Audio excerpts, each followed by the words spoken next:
I'm here about to arrange Silver Bells, and I figured why not record the whole process and edit it down. Hopefully it'll be interesting. Here we go. This is the melody. I've left out the chord changes. How I start arranging something is just kind of play it.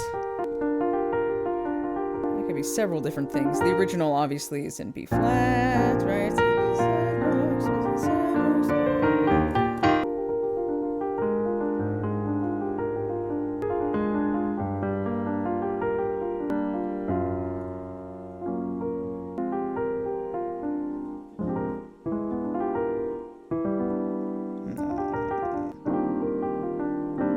Interesting, starting on E flat, the melody is passing through the 9th and the 7th and the 3rd, starting on the 5th. That's kind of nice. Right, in the original, if we're in B flat, we've got the root 6, 5, 3. Right?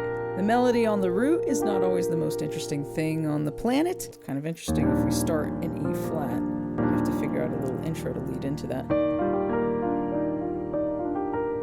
Bells.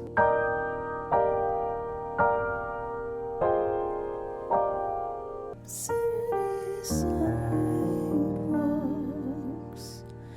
busy sidewalks. No, I'm hearing that go somewhere minor. Maybe. Feels contemplative now. City sidewalks, busy sidewalks.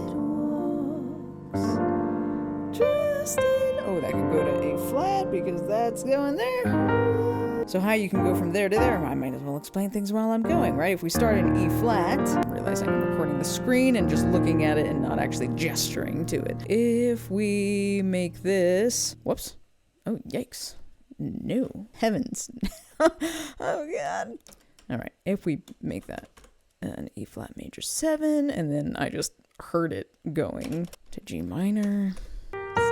Sidewalks, busy sidewalks. Minor 9 in there, right there. In my ears, this can just easily slide up now. A flat, major 7, and how we can get there, because A flat is not in this key, right? And especially we just came from G minor.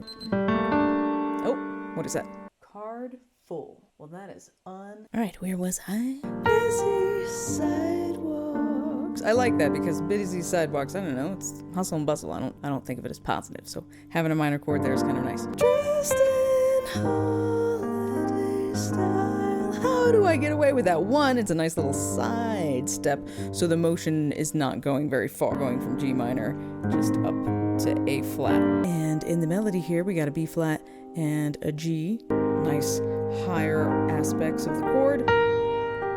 Got a lot of 9ths and 7ths happening here. Sidewalks, you know. I think I like that. So what I do when I arrange is I kind of like to go back, ramp into things to make sure it's going in the direction that I want it to go. No idea what the intro was going to be. Dressed in holiday style. And now we have a tricky situation because we're in A flat here and the melody goes to this A natural. Do I try to make that work or do I sneak something in to the melody? Yeah, I figured I could get away with that. What I just did is I just went right back to G minor, going up a half step, and then you can sneak right back down to it, and then that A natural becomes the minor 9 thing. Do I keep this in 3/4? Don't know yet. Yeah, now where do we go from there?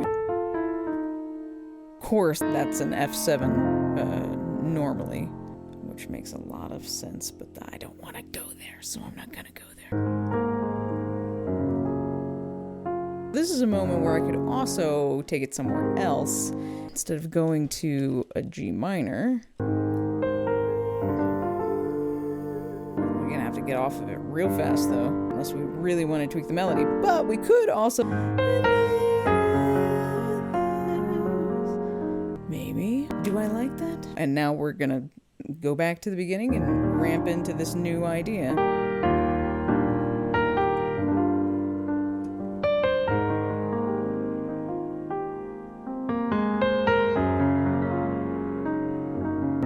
Maybe. It's pretty startling. We haven't really done much to prepare ourselves for a melody shift.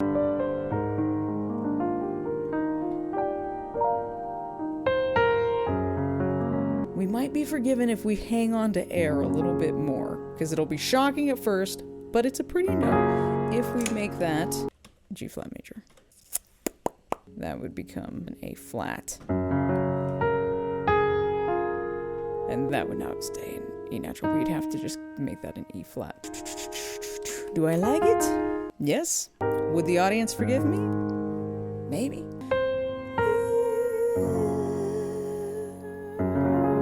There's a feeling of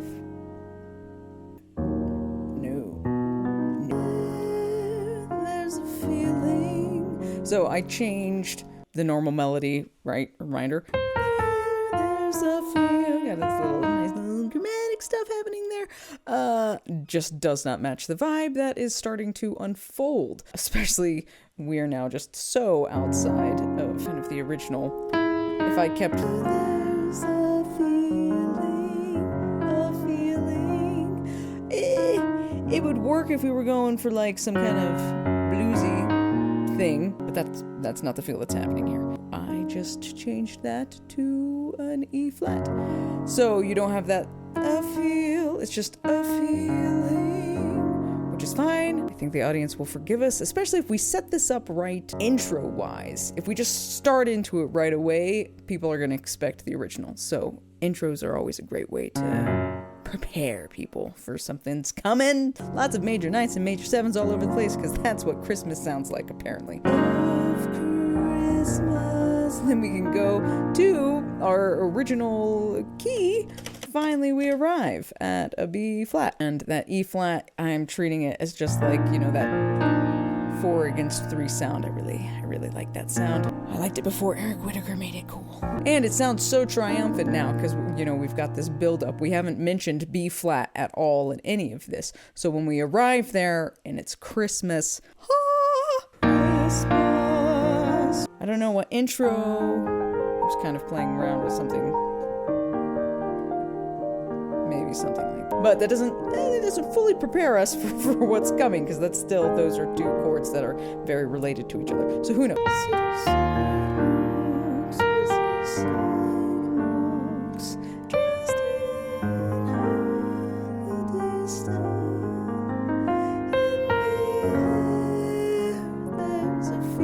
Yeah, if we linger on air, I think we'll be forgiven. Because at first it'll be like, what is that? And then it's like, oh, it's a major 9, that's nice. And then they'll forget that we've changed the melody on. The feeling of Christmas. Oh yeah, I really like how that lands. And then we can just do the same thing. Children laughing, people passing, meeting smile after smile. Okay, now what are we gonna do?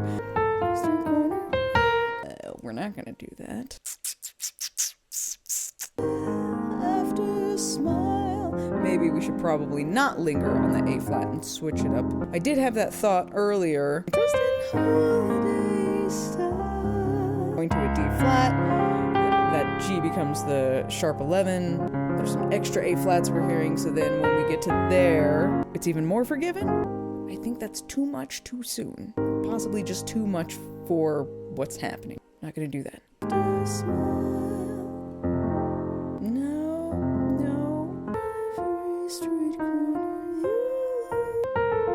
That literally outlines an F major 7. Do I keep it as an F major 7?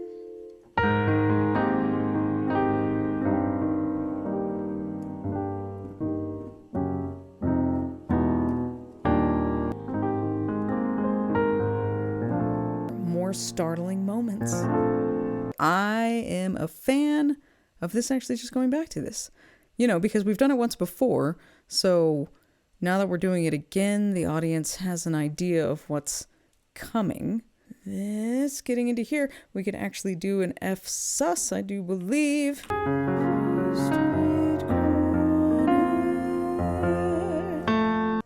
think I like that.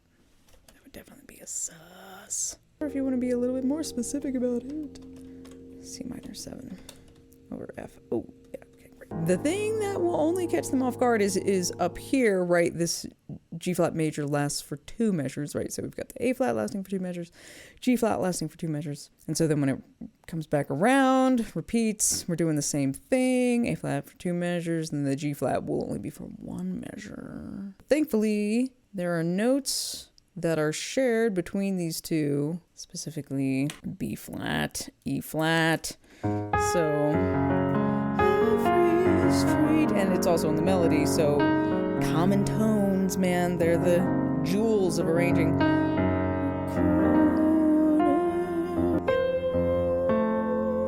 Then you can resolve right there. This could go so many places. So we go from the beginning, see what it sounds like. Every street corner, you'll hear. I definitely hear that going to some kind of chromatic median. Where do I want that to go? That kind of works, doesn't it? If we look at our bass motion, which is another thing to always be mindful of. We got A flat, G flat, going down to F. Could go down to an E. Tritone to B flat. Is it too crazy?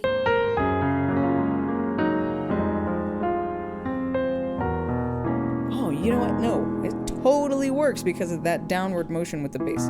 I like it. And the melody becomes the sharp 11, which I'm a big fan of. Major 7s, major 9s, sharp 11s. You can make anything Christmas sounding if you just add those tones in. Yeah, it totally works. Why, Kate? Why can you go from an E major 7, sharp 11 to a B flat, which are a tritone away, and it doesn't sound crazy? Well, part of the thing that you bear in mind with arranging and composing is lingering. One way, as kind of a cop-out, one way to change keys is to just linger on a chord for a longer period of time. And everybody kind of starts to forget the key that you were in because you're hearing this chord over and over. You know, if we were doing something...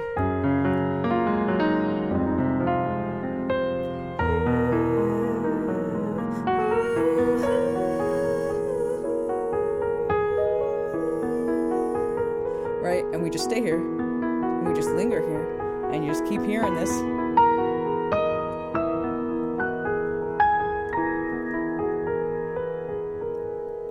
Then it's like, whoa, where are we now? We're kind of floating in space. Do you still, can you still hear the B flat lingering in there? Now that sounds strange. Right? So we just lingered on that for a long time. So that's a cop-out way. So the reason this works right here, going from the E major 7 to a B flat, which is a tritone away from each other, is because the B flat is still lingering in the air, right? It's still there. We haven't lost sight of it yet. So we can go there because it's still existing, and we need it to resolve somewhere. And since the home key is still in the air, we can resolve to the home key despite us being now a tritone away from it. And, you know, B flat is where we're going to, so common tone. So now I go into the B, and then of course we could always change up the melodies. This is also an opportunity to go somewhere completely different. I think that's a little... I don't think we'll be forgiven for that.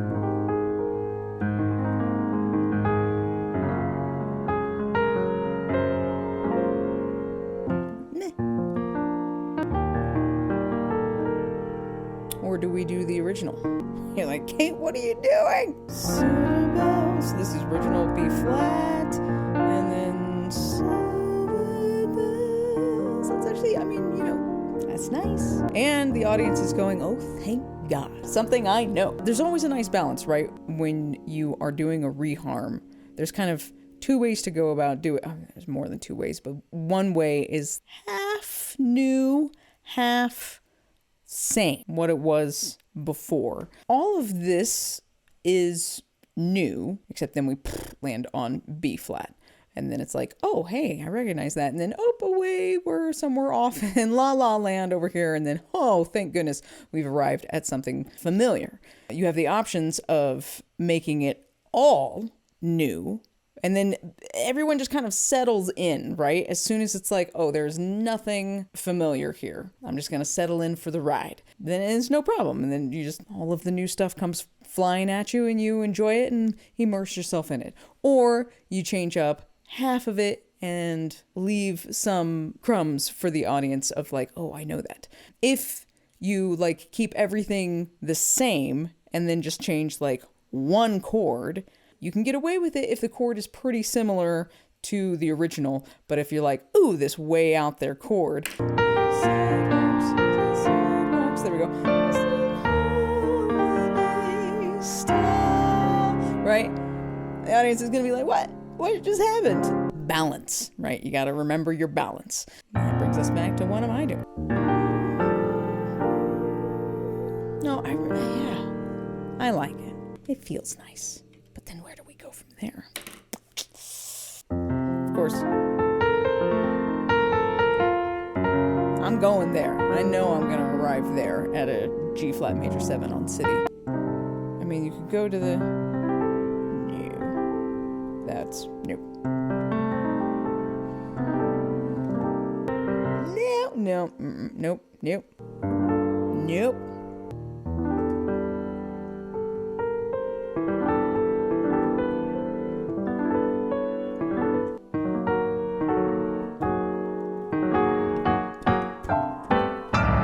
I think I am going to go for C minor 6. That would just be over F flat major.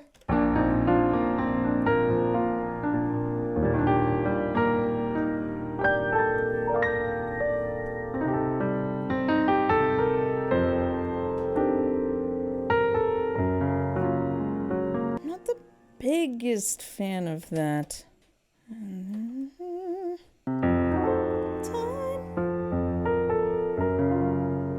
Interesting.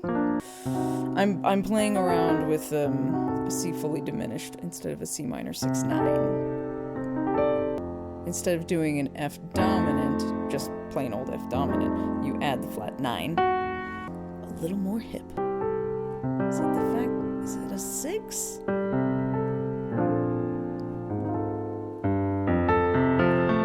Oh, don't want to go. Having that G in there is what makes that nice. It's Christmas time. It's nice. I can go for that. Yep.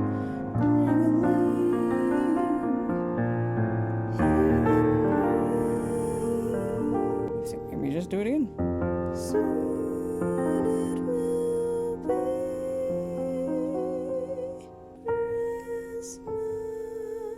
Do we land on one? Do we go somewhere else? The only way to know is to go from the beginning.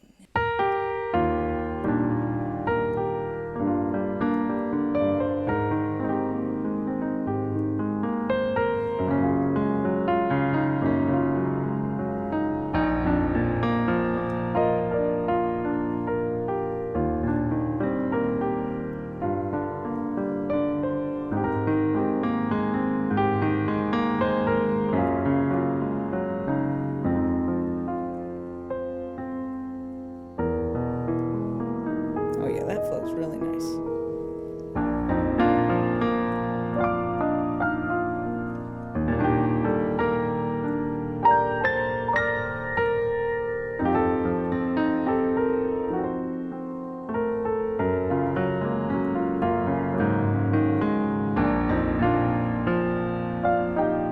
That was not right. There it is.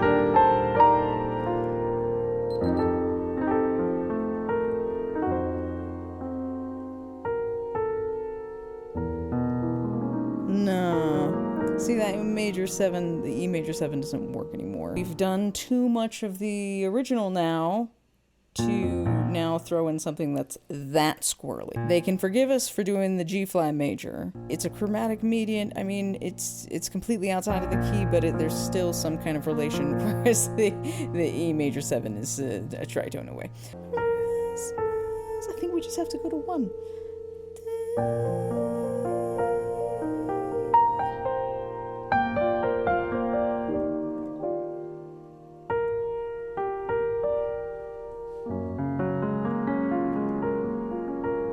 Yeah, no, I think I just want to go to 1 because I don't know, I'm almost expecting it to go to a G flat major 7.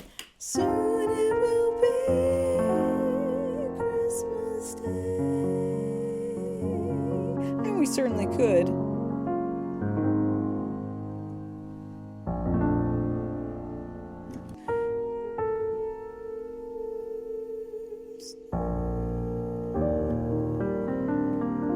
Could go to the 4, because that's where we started.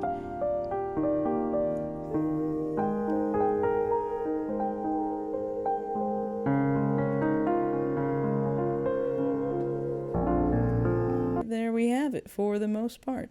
That's a little revamp of Silver Bells.